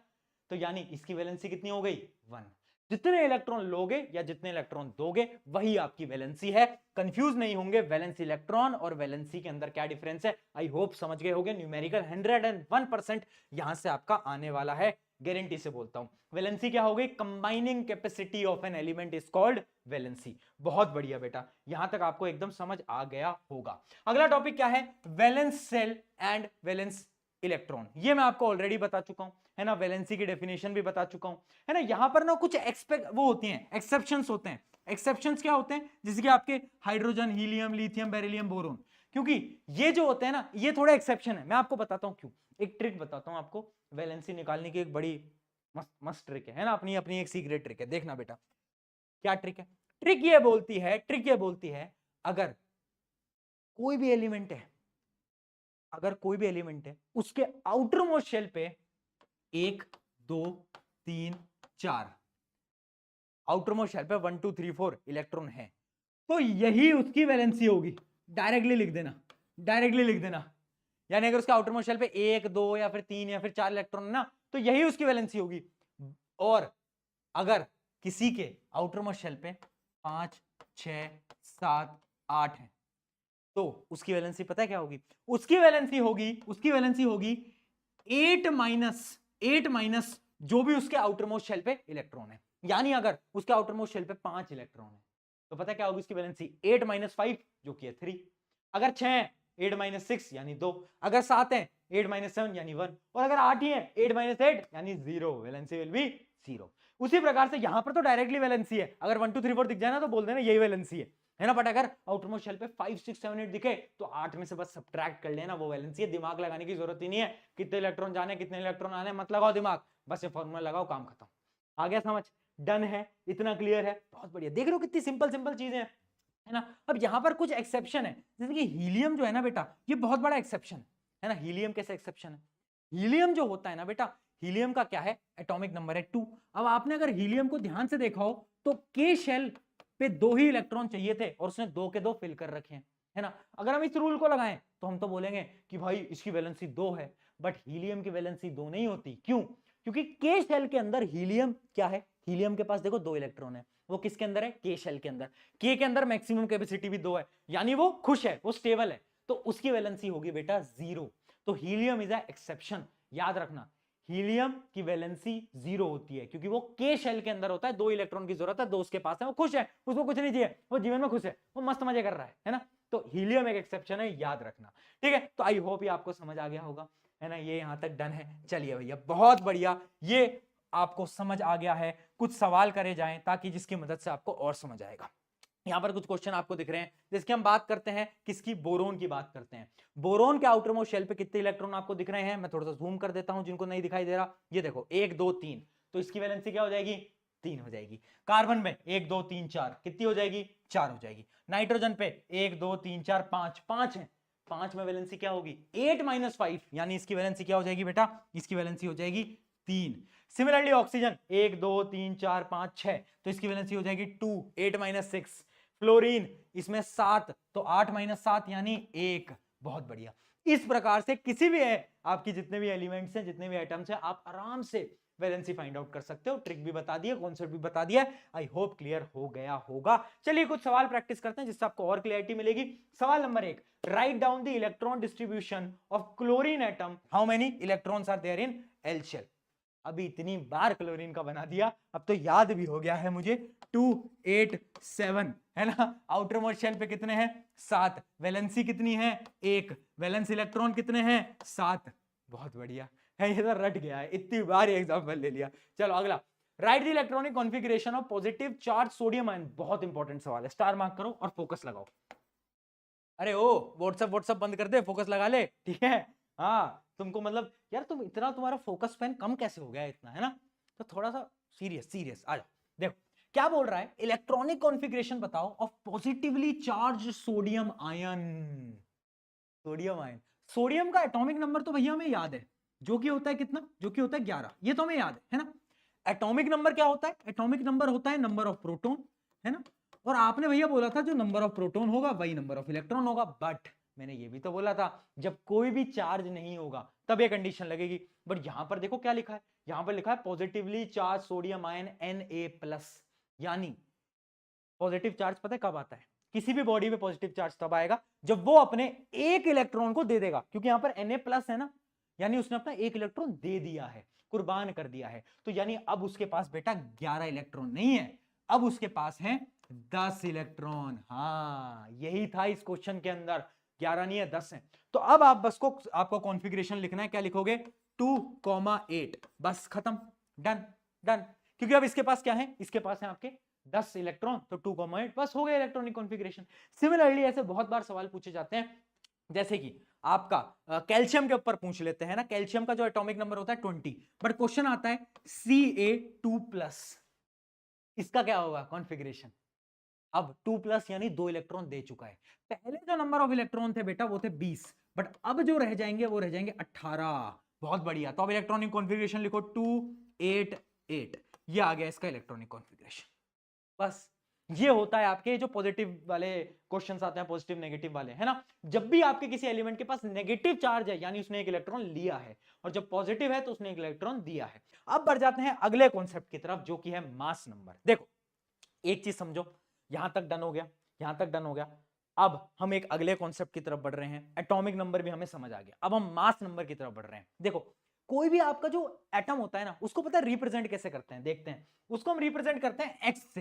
मैं बोला ना एक्स जिंदगी से कभी नहीं जाता है ना, तो इसको अपन रिप्रेजेंट किसकी मदद से करते हैं, एक्स की मदद से अपन इसको रिप्रेजेंट करते हैं। अब यहां पर जो आपका एटॉमिक नंबर होता है ना, उसको अपन लिखते हैं नीचे जेड, ऐसे जेड। और एक और नई चीज होती है एटॉमिक मास, जिसको मास नंबर भी बोलते हैं, उसको अपन ए से रिप्रेजेंट करते हैं। भैया ऐसे क्यों लिख रहे हैं, ऐसा क्यों लिख रहे हैं, क्योंकि तुम्हें पता है ना अल्फाबेट कहां से चलते हैं, ए टू जेड, है ना। तो ऐसे तुम याद कर लो कि ऊपर आएगा ए, नीचे आएगा जेड। ए का मतलब है एटॉमिक मास, और जेड का मतलब है क्या बेटा, जेड का मतलब है आपका एटॉमिक नंबर, यानी नंबर ऑफ प्रोटॉन। क्या बोला मैंने, जेड का मतलब है एटॉमिक नंबर यानी नंबर ऑफ प्रोटॉन। हाँ ये तो हमें पता है, ये तो हमें याद है, बट कि एटॉमिक मास क्या है, ये क्या नया आ गया यार भैया, है नई नई चीजें ले आते हो। मैंने कहा रुको जरा सबर करो, बता तो रहा हूं। देखो एटॉमिक मास क्या होता है, एटॉमिक मास बड़ी सिंपल सी चीज है यार, बस कुछ नहीं होता। तू अपने नंबर ऑफ प्रोटॉन को अगर तू जोड़ देगा ना नंबर ऑफ किससे, न्यूट्रॉन से, number of proton plus number of neutron कर दे, वो तेरा क्या बन जाएगा, वो तेरा एटॉमिक मास बन जाएगा। इलेक्ट्रॉन के साथ भेदभाव, जस्टिस फॉर इलेक्ट्रॉन, मैंने कहा जस्टिस मत कर, शुरू में बताया था इलेक्ट्रॉन तेरा जो होता है वो कैसा होता है, मास उसका नेग्लिजिबल होता है। हाँ इस वजह से जो मास हम कैलकुलेट करते हैं बस प्रोटॉन और न्यूट्रॉन के मास को प्लस कर देते हैं, वही हमारा क्या बन जाता है, मास नंबर बन जाता है, यानी एटॉमिक मास बन जाता है। ठीक है, तो याद रखना बेटा, Z क्या है, Z है आपका, याद है ना, नंबर एटॉमिक नंबर है। ये क्या है आपका, मास नंबर है। क्या है, मास नंबर। मास नंबर क्या होता है, number of proton plus number of neutron. चलिए बात करते हैं हम, the sum of total number of proton plus number of neutron is called mass number.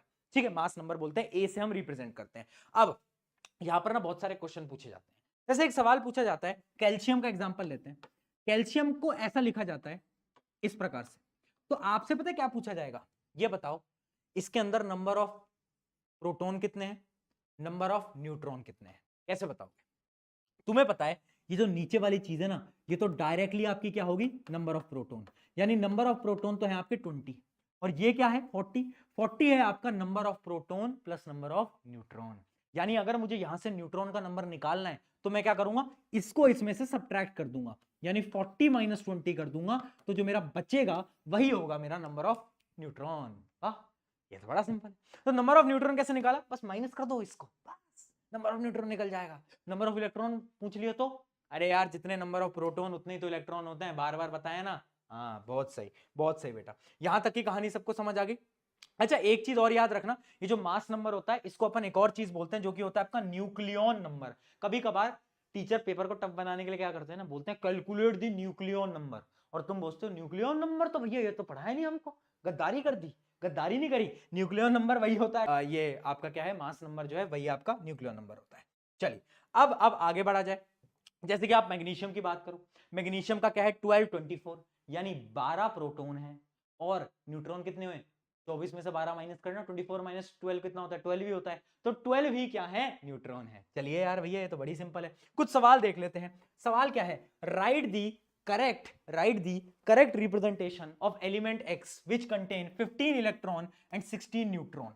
अब यहां पर देखो इलेक्ट्रॉन दिया है, स्मार्ट गेम, जितने इलेक्ट्रॉन उतने प्रोटॉन, किस कंडीशन में, जब कोई भी चार्ज नहीं है, तो यहां पर चार्ज के बारे में कोई जिक्र ही नहीं करा है, तो इसका मतलब जितने इलेक्ट्रॉन उतने ही प्रोटॉन होंगे। तो मुझे पता चल गया प्रोटॉन मेरे कितने हैं, 15 ही हैं, है ना। तो मैं लिख लेता हूं कि मेरा जो एलिमेंट है x, उसका जो नीचे वाली साइड होगी यानी जो z होगा, z कितना होगा 15, तो लिख लेता हूं यहां पर 15 लिख दिया।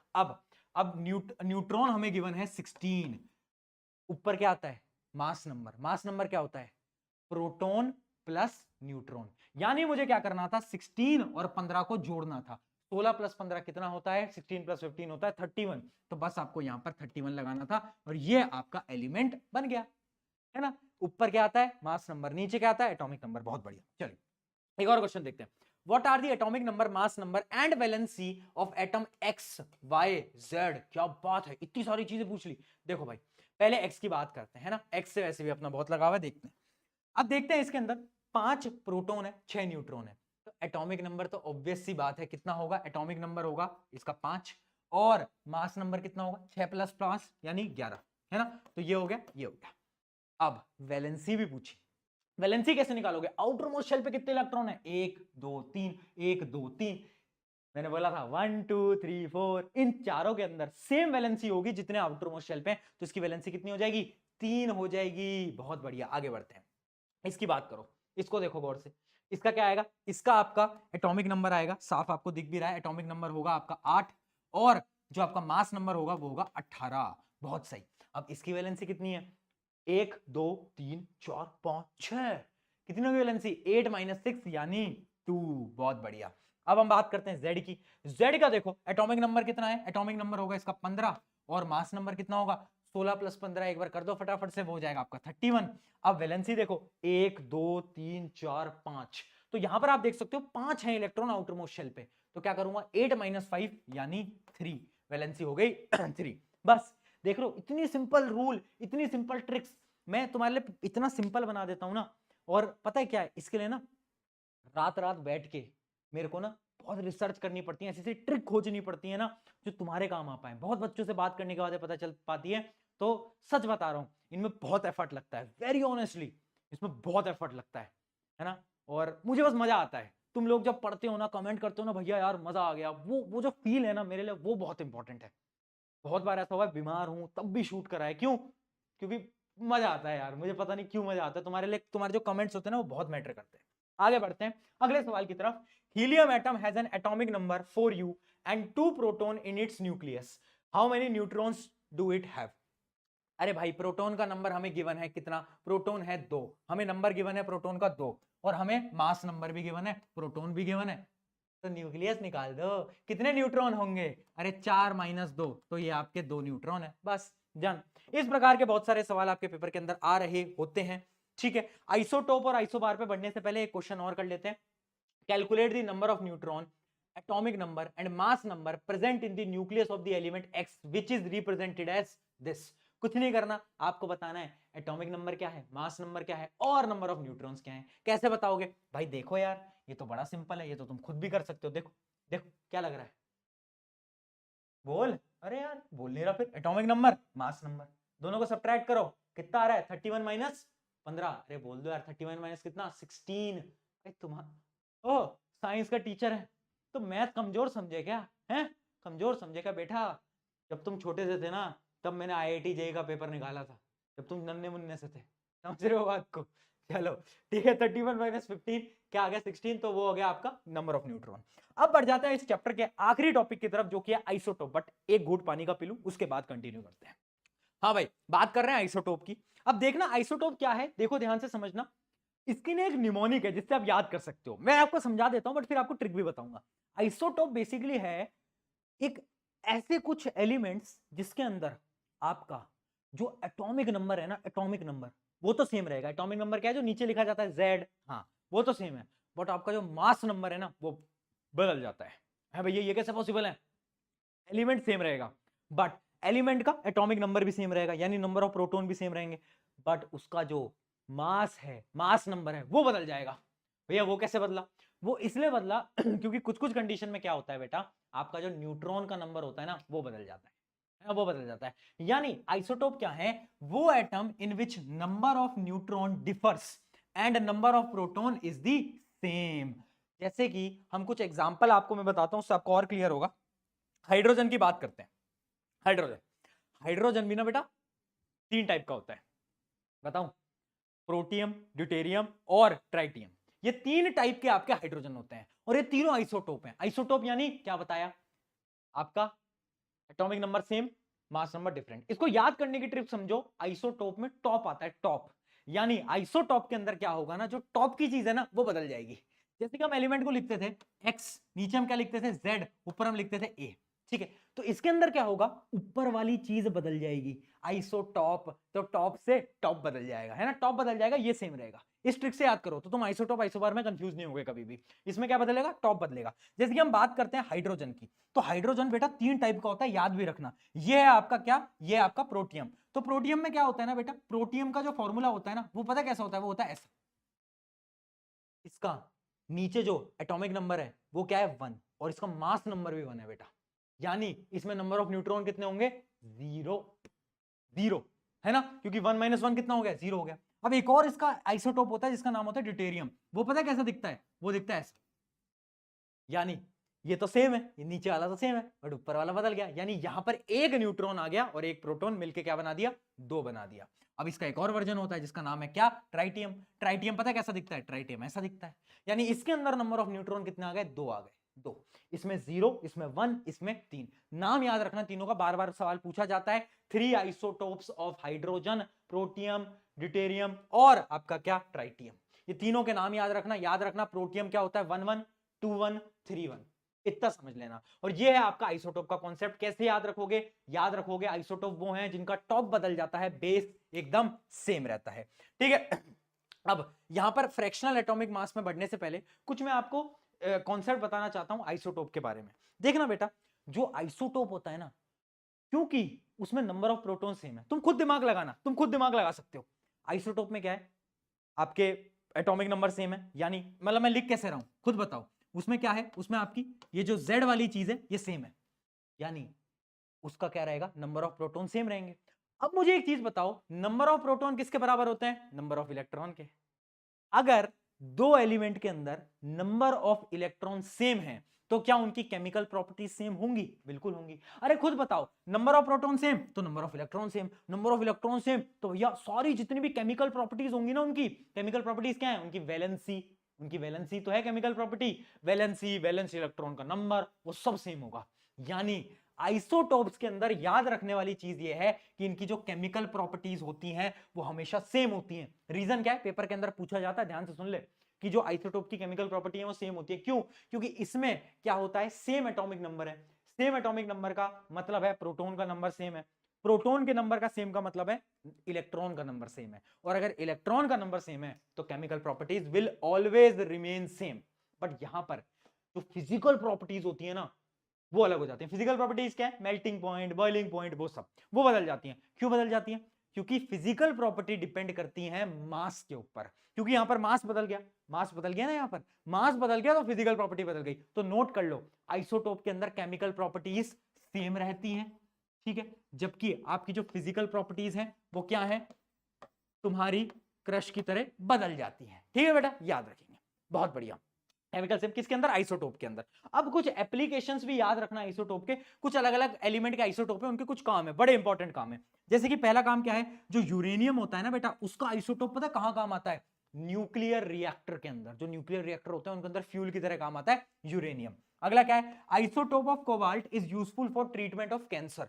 जो कैंसर वाली बीमारी है ना, इसके ट्रीटमेंट में कोबाल्ट का ही आइसोटोप काम आता है। आइसोटोप याद रहेगा ना, टॉप चेंज, बेस एकदम सेम। अगला, isotope of iodine is used to treatment of goitre. Goitre एक बीमारी होती है, गले के यहां पर होती है, गला से सूज जाता है, तो उस ट्रीटमेंट के लिए आयोडीन के आइसोटोप को यूज किया जाता है। तीनों याद रखना, यूरेनियम का, कोबाल्ट का और आपके आयोडीन का। बहुत बढ़िया, ये तीन हो गए एप्लीकेशन ऑफ आइसोटोप। अब बात करते हैं अपन क्या, आइसोबार की। आइसोबार के बारे में बात करने से पहले एक टॉपिक हमारा रह गया, जो कि है फ्रैक्शनल एटॉमिक मास। देखो वैसे एनसीईआरटी के अंदर नहीं है, बट फिर भी मैं आपको बता रहा हूं, फ्रैक्शनल एटॉमिक मास बेटा क्या होता है। आपने देखा कुछ एलिमेंट का जो मास है वो पॉइंट के अंदर है, जैसे कि क्लोरीन का मास क्या होता है बेटा, क्लोरीन का मास होता है आपका 35.5।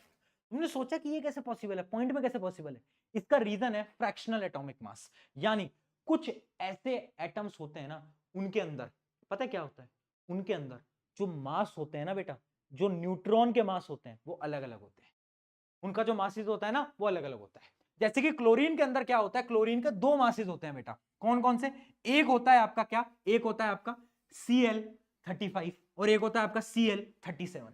ये भी तो आइसोटोप ही है, कैसे दिख रहे हैं, 17-17, ऊपर की चीजें बदल गई, यानी टॉप बदला तो आइसोटोप है ना, तो यानी टॉप बदला तो ये भी एक टाइप की आइसोटोप है। तो फ्रैक्शनल जो मास आता है ना, पॉइंट वाला मास, वो क्यों आता है, क्योंकि कुछ एलिमेंट ऐसे होते हैं जिनके आइसोटोप होते हैं, तो उनका जो मास कैलकुलेट किया जाता है ना, वो ओवरऑल कैलकुलेट किया जाता है। कैसे, जैसे कि देखो, अब यहां पर दो मास हैं 35 और 37। अब साइंटिस्ट ने क्या करा कि जो 35 वाला मास है ना, ये तो 75% क्लोरीन के अंदर मिलता है, बट ये जो 37 वाला मास है ना, ये बहुत कम मिलता है, ये सिर्फ 25% क्लोरीन के अंदर मिलता है। तो इन्होंने क्या करी, इन्होंने मैथ लगाई, क्या करा इन्होंने, 25% 75% ऑफ 35 प्लस 25% ऑफ 37 ऐड कर दी, क्योंकि ऑब्वियस सी बात है ये 75% प्रेजेंट है, ये 25% प्रेजेंट है, तो इन्हें एवरेज निकालना था। एवरेज के लिए इन्होंने क्या करा बेटा, इन्होंने 75% निकाल दिया 35 का, ऐड कर दिया किसके साथ, 25% ऑफ 37, दोनों का ऐड करा, फाइनल क्या आ गया 35.5। बस ये इसकी मदद से फ्रैक्शनल मासेस कैलकुलेट किए जाते हैं। उतना इंपॉर्टेंट नहीं है बट फिर भी क्योंकि सिलेबस में है तो मैंने तुम्हें बता दिया। चलिए अब बढ़ते हैं हमारे लास्ट टॉपिक जो कि है आइसोबार। सुन लो, आइसोबार क्या है? आइसोटोप में टॉप बदल रहा था, आइसोबार में बेस बदलेगा। ऑब्वियस सी बात है। बेस कैसे बदलेगा? एलिमेंट को अपन लिखते हैं इस प्रकार से। अब यहां पर क्या होगा, ये तो सेम रहेगा बट ये बदल जाएगा, यानी यहां पर नंबर ऑफ प्रोटॉन्स बदल जाएंगे, है ना, नंबर ऑफ प्रोटॉन्स बदल जाएंगे। ठीक है, आइसोबार के अंदर नंबर ऑफ प्रोटॉन बदलते हैं, नंबर ऑफ न्यूट्रॉन भी बदलते हैं, दोनों बदलते हैं। भैया नंबर ऑफ न्यूट्रॉन क्यों बदल रहे हैं? अरे मूर्ख बालक, ऑब्वियस सी बात है, अगर प्रोटॉन बदल रहा है ना, और ये सेम है, ये सेम है, मान ले, इमेजिन कर, एक एलिमेंट है एक्स जिसका ये तो है इस प्रकार से, ठीक है, और एक एलिमेंट है एक्स, इसका भी 4 है बट इसका जो नंबर ऑफ प्रोटॉन है वो कितने है? वो 3 है। तो तुम खुद लगाओ, इसमें प्रोटॉन, इसमें न्यूट्रॉन का नंबर कितना आएगा? इसमें न्यूट्रॉन का नंबर कितना आएगा बेटा? इसमें न्यूट्रॉन का नंबर कितना आ जाएगा? 4 - 2, 2 आ जाएगा। इसके अंदर कितना आ जाएगा? 1 आ जाएगा। यानी आइसोबार के अंदर प्रोटॉन का नंबर भी बदलता है, साथ साथ में न्यूट्रॉन का नंबर भी बदलता है ना। तो ये अपने कहलाता है आइसोबार। आइसोबार क्या होते हैं? वो जिनके अंदर आपका क्या होता है? Different atomic number but same mass number. जो मास है वो एकदम आपका सेम रहता है। इसके कुछ एग्जांपल हैं जिसके आप यहां पर देख सकते हो, आर्गन, आपका पोटेशियम और आपका कैल्शियम।